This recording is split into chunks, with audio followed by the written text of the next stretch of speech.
Ow. Alright guys, today's video, back out on the Acadia. This should be a quick video, even though this is like my 5th attempt trying to record this. I'm getting annoyed. Should be quick, hopefully, which is good. My fingers are cold. I'm going to go inside. Acadia. So the issue we're having here is the Acadia is having an intermittent starting issue, to where you'll go and start up the car. Sometimes it'll start just fine with the key. You can start it with the remote start, it'll start just fine. And sometimes you put the key and turn it and absolutely nothing happens. There's no dinging, no ticking, nothing. The lights and stuff will come on, but there's no signal going from the ignition switch down to the starter. So what can happen in these cars, assuming that your battery is good to go and you don't have a battery dying issue, is that the starter relay can start failing and acting up.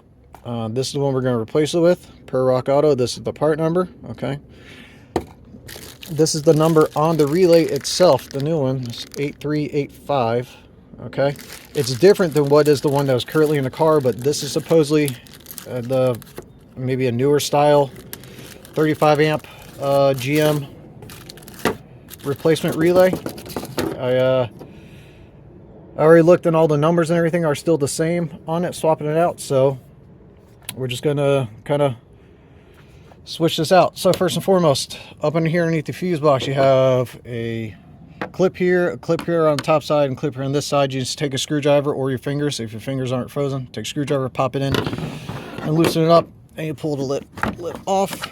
All right, and you go into the lid, the panel here, and here is the layout of everything without the sun shining on it. Okay, so you see you have those 5 right there on the right side. You have fan 3, fan 1, crank, rear defroster, and auxiliary vacuum pump. We're going right there for the crank pull, or the crank relay. That is right here. Now, if you want to kind of test this and not worry about it too much, you can take and switch the crank pulley and the rear defroster.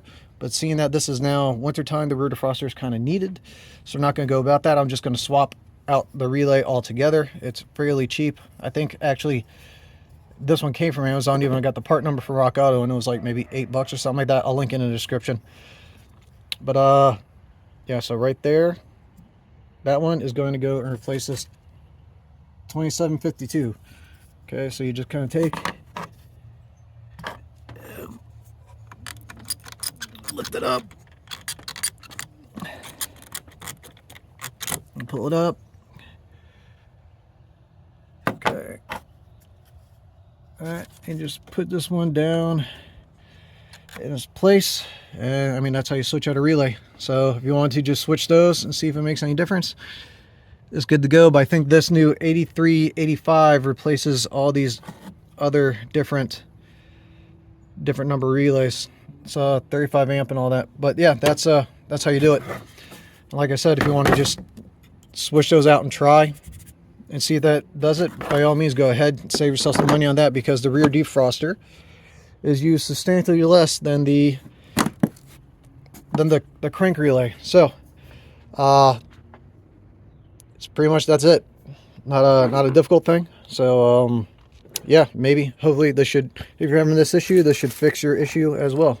So all right guys, like, comment, subscribe, and all that, and thanks for watching.